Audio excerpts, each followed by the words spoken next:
चैतन्यं शाश्वतं शान्तं व्योमातीतं निरञ्जनं नादबिन्दुकलातीतं तस्मै श्रीगुरवे नमः।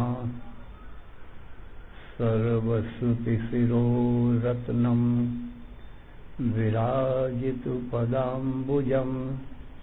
वेदान्ताम्बुजमार्कण्डं तस्मै श्रीगुरवे नमः।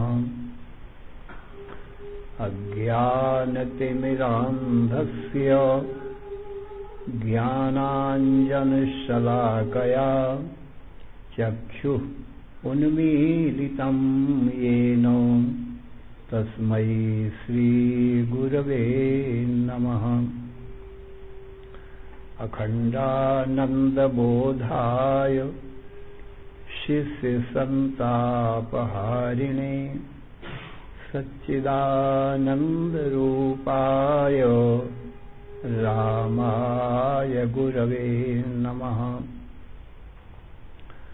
अखण्डमण्डलाकारं व्याप्तं येन चराचरं तत्पदं दर्शितं येन तस्मै श्रीगुरवे नमः। गुरुर्ब्रह्मा गुरुर्विष्णुः गुरुर्देवो महेश्वरः गुरुः साक्षात् परं ब्रह्म तस्मै श्रीगुरवे नमः। न गुरोः अधिकं तत्त्वं न गुरोः अधिकं परं गुरोः परतरं नास्ति तस्मात् सम्पूज्यते गुरोः। ध्यानमूलं गुरोर्मूर्तिः पूजामूलं गुरोः पदम् मन्त्रमूलं गुरोर्वाक्यं मोक्षमूलं गुरोः कृपा। ओम नमो ब्रह्मादिभ्यो ब्रह्मविद्या संप्रदायकर्तृभ्यो वंश ऋषिभ्यो महद्भ्यो नमो गुरुभ्यः। सर्वोपप्लवरहितः प्रज्ञानघनः प्रत्यगर्थो ब्रह्मैवाहमस्मि। नारायणं पद्मभवं वसिष्ठं शक्तिं च तत्पुत्र पराशरं च व्यासं शुकं गौडपदं महान्तं गोविन्द योगीन्द्रम् अथास्य शिष्यं श्रीशंकराचार्यम् अथास्य पद्मपादं च हस्तामलकं च शिष्यं तन्तोटकं वार्तिककारम् अन्यान् अस्मद्गुरून् सन्ततम् आनतोऽस्मि। श्रुतिस्मृतिपुराणानाम् आलयं करुणालयं नमामि भगवत्पादं शङ्करं लोकशङ्करं। शङ्करं शङ्कराचार्यं केशवं बादरायणं सूत्रभाष्यकृतौ वन्दे भगवन्तौ पुनः पुनः। ईश्वरो गुरुः आत्मेति मूर्तिभेदो विभागिने व्योमवद्व्याप्तदेहाय दक्षिणामूर्तये नमः। अशुभानि निराशिष्टे तनोति शुभसन्ततिम् स्मृतिमात्रेण यत्पुंसाम् ब्रह्म तन्मङ्गलम् परम्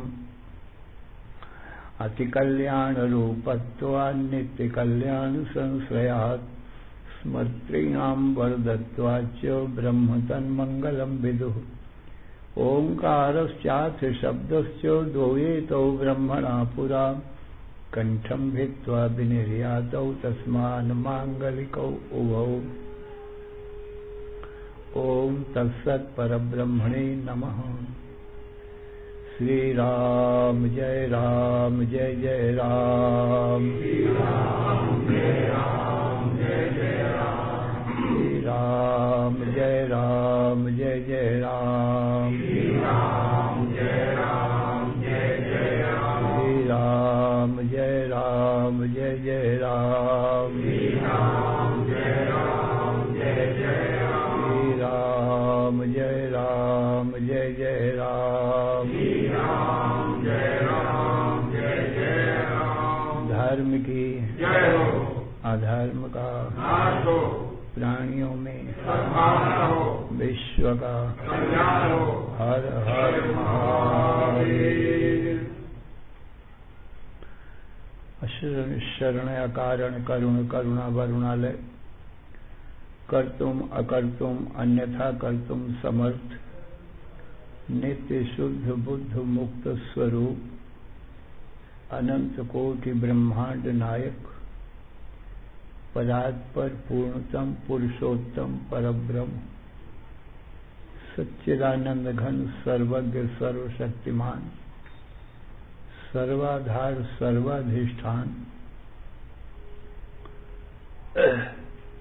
भगवान श्री कृष्ण से अर्जुन ने पूछा, हे भगवान मेरे परम कल्याण का उपाय बतावें, अर्थात जिससे मृत्यु की निवृत्ति हो, अमृतत्व की प्राप्ति हो, आत्यंतिक दुखों की निवृत्ति हो, नित्य सुख शांति की प्राप्ति हो, वह उपाय आप बतावें।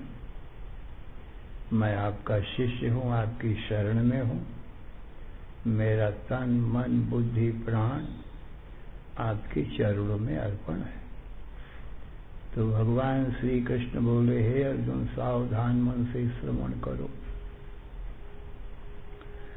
देहि नित्यम अबध्योयम देहे सर्वस्य भारत तस्मात् सर्वाणि भूतानि न त्वं शोचितुमर्हसि।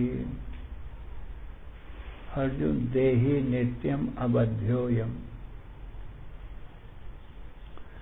सभी देहों में जो रहता है और देहों को देखता है और देह जिसको नहीं देख सकते नहीं जान सकते हैं वो देही है। और वो सब देहों में अर्जुन देही रूप से मैं ही व्यापक हूं। सब देहों में बैठकर मैं ही देख रहा हूं। ये देह कोई नहीं देखते हैं। देह मेरी माया से क्षण मात्र में बन जाते हैं। जितने भी देह हैं ब्रह्मा विष्णु महेश के, ये ईश्वर के देह हैं। राम कृष्ण विष्णु शिव शक्ति सूर्य गणेश कच्छ मच्छ वामन बराह नृसिंह आदि जितने अवतार होते हैं ये सब ईश्वर के देह हैं। और स्त्री पुरुष मनुष्य पशु पक्षी वृक्ष पर्वत सूर्य चंद्र ये सब जीवों के देह हैं। ये सबके सब देह और अनंत कोटि ब्रह्मांड भी मेरी माया से एक क्षण में बन जाते हैं। और मेरी इच्छा शक्ति ही मेरी माया है। मैं इच्छा करता हूँ राम बन जाता हूँ, कृष्ण बन जाता हूँ, विष्णु बन जाता हूँ, खाली इच्छा मात्र से। फिर इच्छा करता हूँ तो लोप हो जाता हूँ, विलीन हो जाता हूँ, अंतर्धान हो जाता हूँ। ये माया है, चमत्कार माया का। जब चाहें जब प्रकट हो जाएं, जिस रूप में चाहें उसी रूप में प्रकट हो जाएं और फिर तुरंत अंतर्धान हो जाएं। ये भगवान की माया है। तो भगवान कहते हैं ये अनंत विश्व विराट के रूप में मैं ही प्रकट हो जाता हूँ। अनेक रूप रूपाय विष्णवे प्रविष्णवे। अनेक रूप में भगवान कहते हैं मैं ही माया से प्रकट हूँ। क्षण मात्र में फिर अंतर्धान हो जाता हूँ, कुछ भी नहीं बचता है। इसलिए सभी देह अनित्य हैं। देख अर्जुन, ये देह मुझ में कैसे उत्पन्न होते हैं। सबसे पहले मैं एक सत्यम ज्ञानम अनंतम ब्रह्म, एक सच्चिदानंद घन में ब्रह्म ही था और कोई नहीं था। फिर रज्जौ अहिरिव स्थाणौ पुरुष इव मणौ रेखा इव। रज्जो में सर्प के समान, पुरुष में छाया के समान।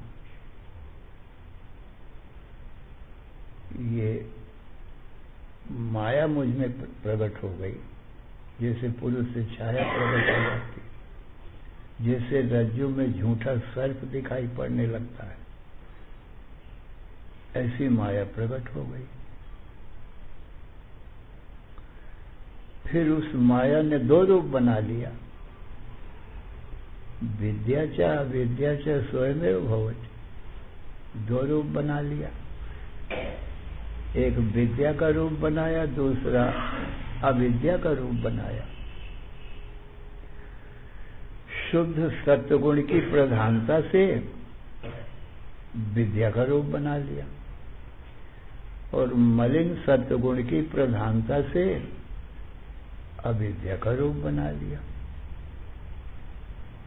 ये दो रूप बना लिया। फिर मैं सच्चिदानंद घन ब्रह्म विद्या में और अविद्या में दोनों में प्रतिबिंबित हुआ।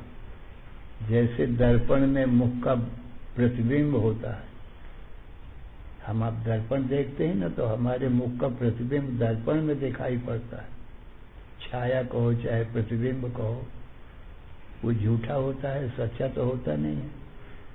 क्योंकि सच्चा मुख तो हमारे शरीर में रहेगा ना, ग्रीवा में गर्दन में सच्चा मुख रहेगा ना, दर्पण में तो नहीं जाएगा।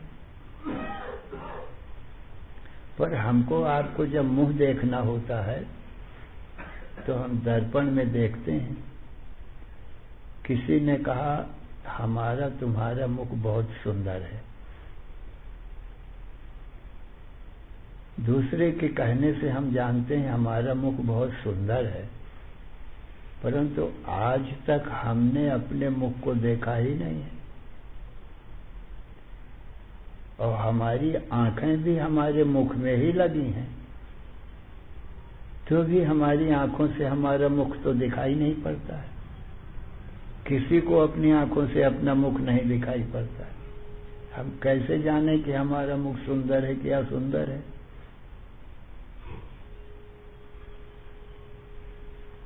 क्योंकि आंखों में एक पावर है, बहुत दूर का आंखें नहीं देख सकती, वो बहुत नजदीक कभी नहीं देख सकती।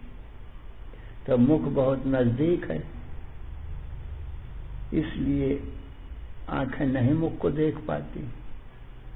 और बहुत दूर स्वर्ग आदि के लोक हैं, बहुत दूर हैं, तो बहुत दूर का भी हमको नहीं दिखाई पड़ता है। क्योंकि आंखों की जो पावर है बहुत सीमित है। और हमारा मन होता है कि हम अपना मुख देखें, और आंखें भी हैं हमारे पास में, तो भी हम अपना मुख देखने को तरसते रहते हैं। सुनते हैं लोगों से कि हमारा मुख बहुत अच्छा है, पर अपना सुंदर मुख आज तक हम न देख पाए जन्म से।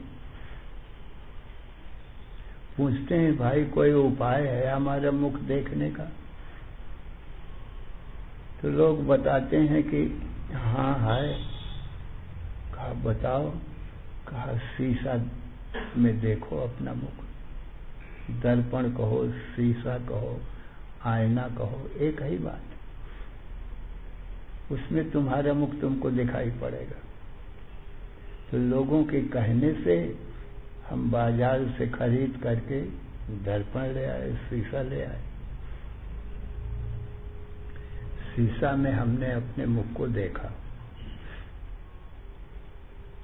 तो जो हम अपना मुख देख रहे हैं शीशा में, सज्जनों, क्या वो सच्चा मुख है? क्या सच्चा मुख हमारी गर्दन को छोड़ करके शीशा में चला जाएगा? यदि हमारे शरीर को, हमारी गर्दन को छोड़कर शीशा में जाता है मुख, तो हमारा शरीर अमंगल होकर के गिर जाएगा जमीन में, मुर्दा हो जाएगा।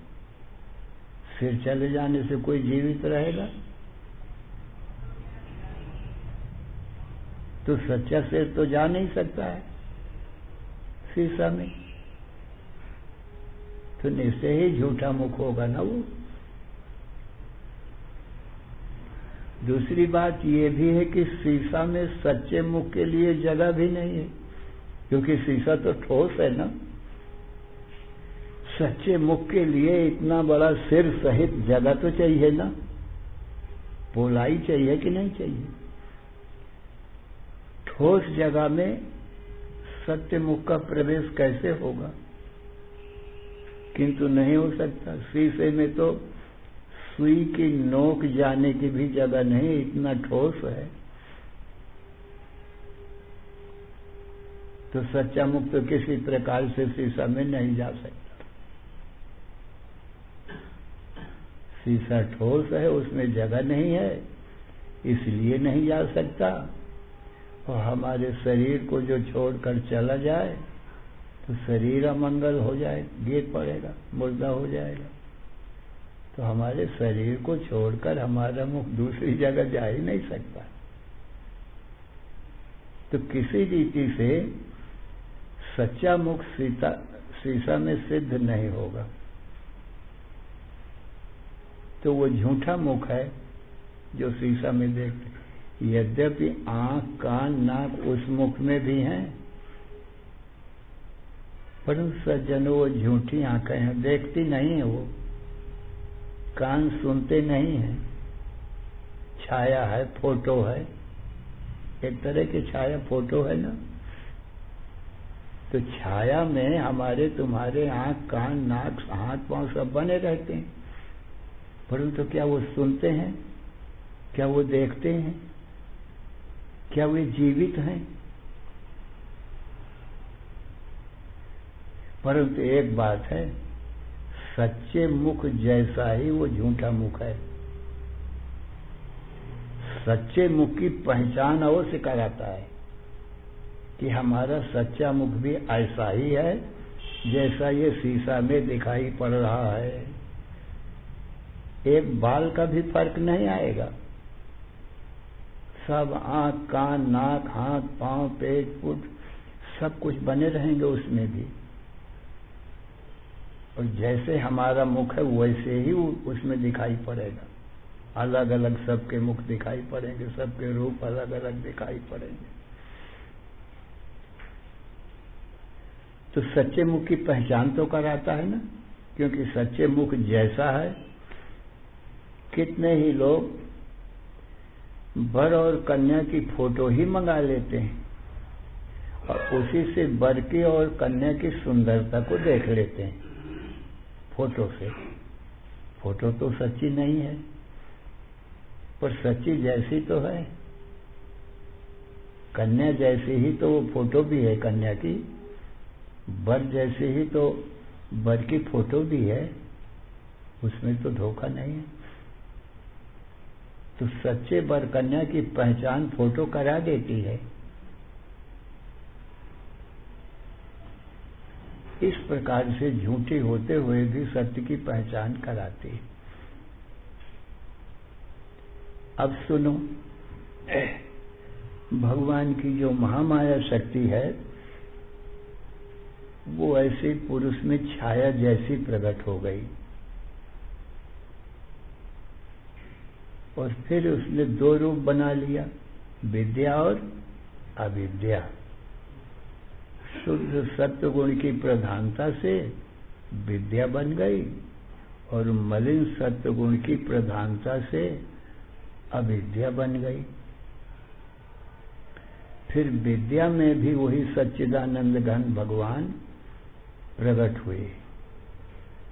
तो विद्या में प्रकट हुए माने प्रतिबिंब रूप से, तो वो प्रतिबिंब ही सर्वज्ञ बन गया।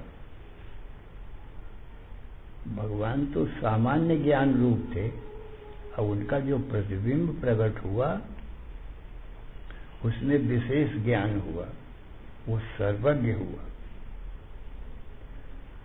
और जो मलिन सत्वगुण प्रधान है वो अविद्या है, उसमें भी भगवान प्रकट भये, परंतु वो मलिनता के कारण अल्पज्ञ हो गया, थोड़ा ज्ञान हुआ उसमें। ज्ञान का प्रतिबिंब ही ज्ञान रूप है। जैसे बिजली व्यापक है और 1000 पावर के बल्ब में बिजली प्रकट होती है तो ज्यादा प्रकाश होता है, और 0 पावर के बल्ब में भी वही बिजली प्रकट होती है तो कम प्रकाश होता है। और बिजली में तो कोई भेद नहीं, वही बिजली व्यापक है जो दोनों जगह प्रकट हो रही है, परंतु प्रकाश के प्रकट करने के जो साधन हैं उनमें पावर की कमी बेसी है। बिजली में कोई कमी बेसी नहीं है, बल्ब में पावर की कमी बेसी है। 1000 पावर के बल्ब में वही बिजली प्रकट हुई, उसमें ज्यादा प्रकाश। वही बिजली 0 पावर के बल्ब में प्रकट हुई तो कम प्रकाश। इसी दृष्टांत के अनुसार समझ लो, जो व्यापक ब्रह्म है, व्यापक ब्रह्म एक अविनाशी सत्य चेतन घन आनंद राशि, वो ब्रह्म है। तो विद्या रूप माया में जो प्रकट हुआ सर्वज्ञ हुआ, उसमें बहुत ज्ञान है, प्रतिबिंब ही है। और ये जाने रहना, कोई भी प्रतिबिंब सच्चा नहीं होता है, बिंब ही सच्चा होता है, प्रतिबिंब तो झूठा होता है। विद्या विद्या दर्पण की जगह, शीशा की जगह विद्या और अविद्या दोनों जगह भगवान प्रकट हो रहे हैं, अथवा बल्ब की जगह, दोनों में भगवान प्रकट हो रहे हैं, व्यापक भगवान। तो जो विद्या रूपी माया है उसमें प्रकट हुए तो सर्वज्ञ हुए, उनमें बहुत ज्ञान हुआ। वो 1000 पावर के समान बल्ब है, और अविद्या में प्रकट हुए वो 0 पावर के समान है। ज्ञान उसमें भी प्रकट हुआ, लेकिन कम हुआ, थोड़ा हुआ। जो सर्वज्ञ हुआ उसका नाम ईश्वर पड़ा, ईश्वर सर्वज्ञ। और जो अल्पज्ञ हुआ उसका नाम जीव पड़ गया। देखो, पहले तो नाम रूप ये नहीं थे, अब माया से ये जीव ईश्वर दो नाम पड़ गए। भला माया भासेन जीवेशौ करोतीति श्रुतत्वता कल्पितावेव जीवेशौ ताभ्याम सर्वं प्रकल्पितम्। माया आभासेन जीव ईशौ करोति, माया ब्रह्म के आभास को ग्रहण करके, धारण करके जीव और ईश्वर को बना दिया।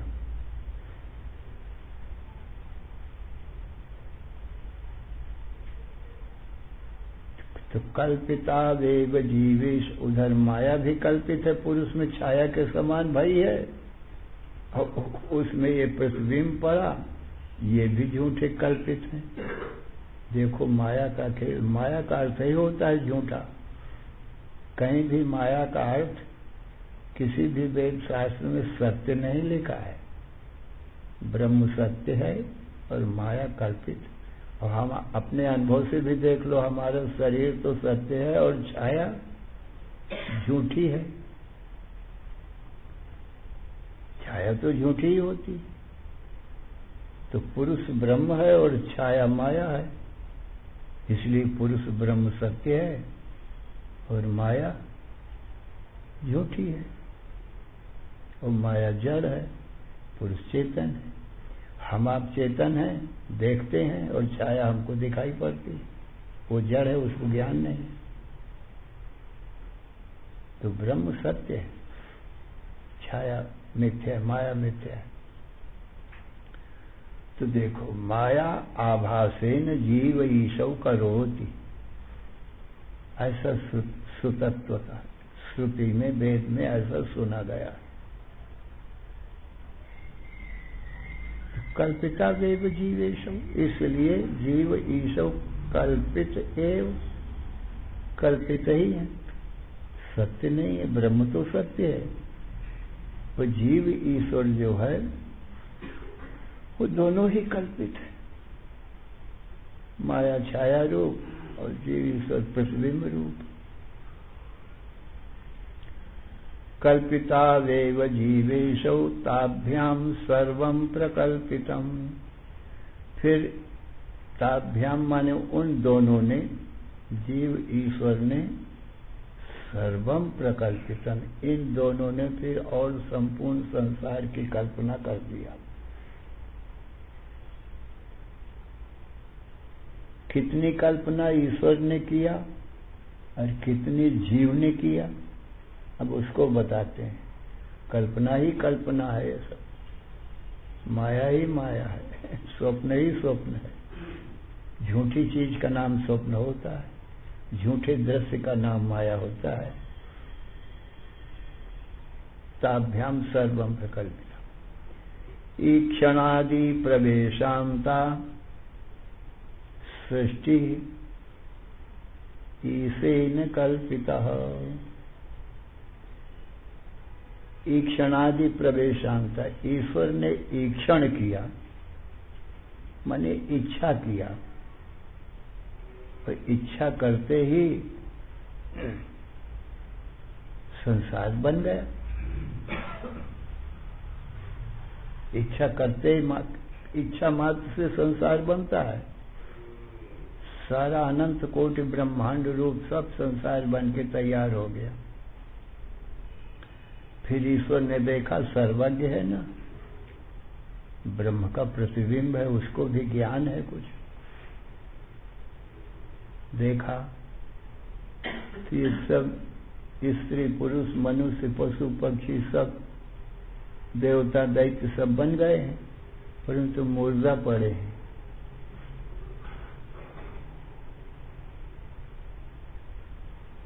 तो बने न बने बराबर रहे, मुर्दा से क्या है। प्राविशत जीव रूपतः, फिर सब शरीरों में जीव रूप से माने प्रतिबिंब रूप से प्रवेश कर गए। ये अब भी हमारे तुम्हारे शरीर मुर्दा ही समझना चाहिए, और इसमें जीव रूप से ईश्वर प्रवेश किए हैं, इसलिए जीव रूप से प्रवेश करने से ये उठ खड़े हो गए, देखने लगे, सुनने लगे, बोलने लगे, एक दूसरे की बात समझने लगे।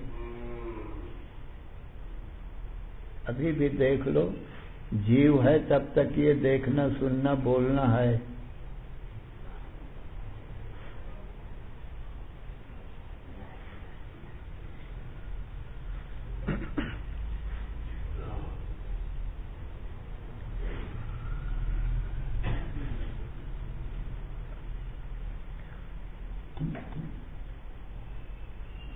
अभी जीव निकल जाए तो पहले भी मुर्दा ही था, फिर मुर्दा, वही मुर्दा का मुर्दा है। जीव के रहते रहते इसमें जीवन है, जीव के निकलने से फिर मुर्दा है। प्रादिशत जीव रूप था, भगवान जीव रूप से प्रवेश कर गए, ये सब मुर्दे खड़े हो गए, देखने लगे, सुनने लगे, एक दूसरे की बात समझने लगे, चलने फिरने लगे।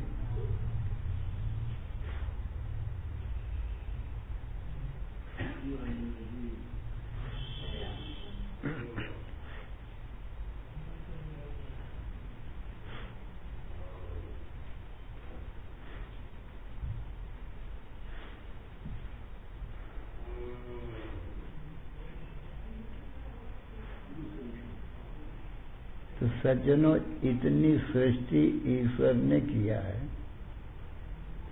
ईक्षण किया, इच्छा किया तो संसार माने शरीर, शरीरों के सामूहिक नाम संसार है।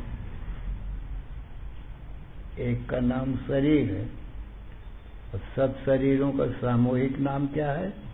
संसार। जैसे एक का नाम वृक्ष होता है और जहाँ बहुत वृक्ष इकट्ठा होते हैं तो वृक्षों का सामूहिक नाम क्या होता है? वन। बहुत वृक्ष इकट्ठा है तो उनका सामूहिक नाम वन रख दिया गया। वन कहने से सब वृक्ष आ गए। एक रहे तो घर, और जहाँ बहुत घर इकट्ठा हो तो सामूहिक नाम ग्राम या नगर या शहर पड़ जाता है। शहर कहने से हमारे तुम्हारे सबके घर उसी में आ गए। ऐसे एक कहने से शरीर, और सब शरीर इकट्ठा जहाँ नाम रखा जाएगा तो संसार कहा जाएगा। तो ईक्षण से संसार बन गया और फिर जीव रूप से प्रवेश कर गया। तब ये चलने फिरने देखने लगे सज्जन। इतनी सृष्टि, ईक्षण आदि और प्रवेशांता सृष्टि ईसे न कल्पिता, ये ईश्वर की कल्पना। इतनी सृष्टि ईश्वर ने बनाया है। अब जीव ने कितनी सृष्टि बनाया है? जागृदादि विमोक्षांता संसारो जीव कल्पिता। जागृत, स्वप्न, सुसुप्ति, ये जीव सृष्टि इतनी बना देता है।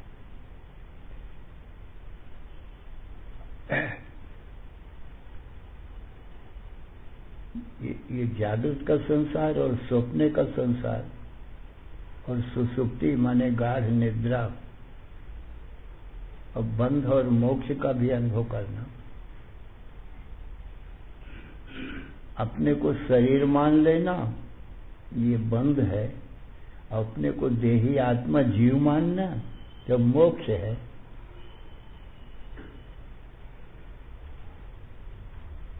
शरीर मानना ये बिल्कुल जड़ है, इसको ज्ञान नहीं है। और जीव तो प्रतिबिंब है ना भगवान का, ब्रह्म का, उसमें चेतनता है ना, उसमें ज्ञान है ना। तो वो हमारा तुम्हारा स्वरूप तो ज्ञान है ना। देह को तो ज्ञान नहीं है। देह छाया रूप है और जीव प्रतिबिंब रूप है। छाया को बिल्कुल ज्ञान नहीं। ये जब अपने को देह मान लेता है जीव तो जन्म मरण का बंधन होता है। और जो जीव अपने स्वरूप को जानता है, देह से अलग जान लेता है, तो मुक्त हो जाता है। माने जन्म मरण से छूट जाता है। इतनी सृष्टि, इतना संसार जीव ने बनाया है। भला तो देखो सज्जनों, वेदों में एक महावाक्य है, एक अवांतर वाक्य है। जो जीव और ब्रह्म के स्वरूप को बताते हैं वो अवांतर वाक्य कहे जाते हैं। और जो जीव और ब्रह्म की एकता बताते हैं वो महावाक्य कहे जाते हैं। तो वो ऐसा है। अवान्तर वाक्य बताते हैं, सत्यम ज्ञानम अनंतम ब्रह्म। ये अवान्तर वाक्य ब्रह्म के स्वरूप को बताता है। ब्रह्म कैसा है? तो वेद बताता है सत्यम ज्ञानम अनंतम ब्रह्म। ब्रह्म सत्य है, उसका जन्म मरण नहीं होता है। और ज्ञानम और ज्ञान स्वरूप है, उसमें अज्ञानता नहीं है। और आनंदम और आनंद स्वरूप है। और अनंतम और अनंत है, उसका आदि अंत नहीं है। उसका ज्ञान भी अनादि अनंत है, आनंद भी अनादि अनंत। ये तो ब्रह्म का स्वरूप हुआ। अब हमारा तुम्हारा जीवों का स्वरूप क्या बताता है? अवान्तर वाक्य, या एष हृदय अंतर पुरुषः, या एष हृदय अंतर पुरुषः। हमारे तुम्हारे हृदय के भीतर जो चेतन पुरुष है, वो हमारा तुम्हारा स्वरूप है। अब हम अंतर का हाल कैसे जाने? हमारे भीतर क्या है, इसको हम कैसे जाने? तो भगवान कृष्ण बताते हैं कि अर्जुन, भीतर का हाल ऐसे जानो, मैं बताता हूं। इंद्रियाणि पराण्याहुर इंद्रियेभ्यः परम मनः, मनसस्तु परा बुद्धि, यो बुद्धे परतस्तु सः। अर्जुन, ये शरीर के बाहर तो हम देखते ही हैं ना, इसमें तो संदेह नहीं है। खाली भीतर का हाल नहीं जानते हैं कि भीतर क्या क्या है, पर बाहर का हाल तो जानते ही है ना। तो शरीर के बाहर ये क्या संसार है? शब्द स्पर्श रूप रसगंध, ये पंच विषय रूप संसार है। अब शरीर के भीतर चलते हैं। इस शरीर के भीतर इंद्रियां हैं, आंख कान नाक आदि इंद्रियां हैं। इंद्रियों के भीतर चलो। इंद्रियेभ्यः परम मनः, इंद्रियों के भी भीतर मन है, वो संकल्प विकल्प करता है। मन के भी भीतर चलो। मनसस्तु परा बुद्धि, मन से भी भीतर बुद्धि है, वो निश्चय करती है कार्य का, ये करना चाहिए, ये नहीं करना चाहिए। ये संशयात्मक मन रहता है। और बुद्धि निश्चय करती है कि नहीं, ये करना चाहिए, ये नहीं करना चाहिए। वो निश्चय करती है। ऐसी निश्चयात्मिका बुद्धि। अब बुद्धि के भी भीतर चलो। यो बुद्धि परतस्तु सः, जो बुद्धि के भी भीतर है, वह जीव का स्वरूप है। वो कैसा है? चेतन पुरुष, अनंत अखंड चैतन्य ज्योति जगमगा रही है बुद्धि के ऊपर। अर्जुन, हमारा तुम्हारा जीवों का स्वरूप वो है, क्योंकि ज्ञान ज्योति है ना, वो वही बुद्धि को देखता है, वही मन को देखता है, वही इंद्रियों को देखता है, वही शरीर को देखता है, और शरीर के बाहर संसार को भी वही देखता है। क्योंकि ज्ञान रूप तो वही जीव है ना। इनमें तो किसी में ज्ञान नहीं है, देह इंद्रिय मन बुद्धि में, न संसार में तो ज्ञान नहीं है। अर्जुन, हम तुम देखते हैं कि नहीं देखते? सबको पता है ना। बाहर का हाल हम जान लिया, और भगवान के बताने से इंद्रिय मन बुद्धि को भी हमने जान लिया। तो हमें नहीं तो जाना, इनको तो ज्ञान नहीं है। अर्जुन, वो अनंत अखंड जो ज्योति है, जगमगा रही है ज्ञान ज्योति, वो जीव का स्वरूप। इसलिए ये स्त्री पुरुष देह, ये हमारा तुम्हारा जीव का स्वरूप नहीं। इंद्रियों और मन बुद्धि भी हमारा तुम्हारा स्वरूप नहीं है। इन सबके ऊपर इन सबको देखने वाला, इनसे सबसे अलग वो जीव का स्वरूप है। सज्जनों, ये अवान्तर वाक्य है। जीव का भी स्वरूप बता दिया अवान्तर वाक्य ने, और ब्रह्म का सत्यम ज्ञानम अनंतम ब्रह्म। अब महावाक्य बताते हैं। अर्जुन, अब महावाक्य सुनो। सत्यम ज्ञानम अनंतम ब्रह्म, ऐसा स्वरूप बताए ना ब्रह्म का। ये परोक्ष ज्ञान हुआ। हमने जाना कि सच्चित आनंद ब्रह्म का स्वरूप है, परंतु कहाँ है, हमारा उसका क्या संबंध है, और हमको कब मिलेगा और कहाँ मिलेगा, ये बाकी रह गया ना। हमको दिखाई तो नहीं पड़ता है वो कहाँ है। तो महावाक्य बताते हैं अपरोक्ष ज्ञान के लिए, प्रत्यक्ष ज्ञान के लिए। कहा, अर्जुन तुमने अपना स्वरूप तो समझ लिया, अनंत अखंड चैतन्य ज्योति। बोले हाँ। बोले जो सत्यम ज्ञानम अनंतम ब्रह्म है तत्त्वमसि, वही तू है। वो जो ब्रह्म है वही तू है। अब तो प्रत्यक्ष हो गया, साक्षात्कार हो गया, क्योंकि हमारा स्वरूप ही ब्रह्म है। अपने स्वरूप को तो सबको अपरोक्ष है ही है कि मैं दृष्टा साक्षी चैतन्य हूँ।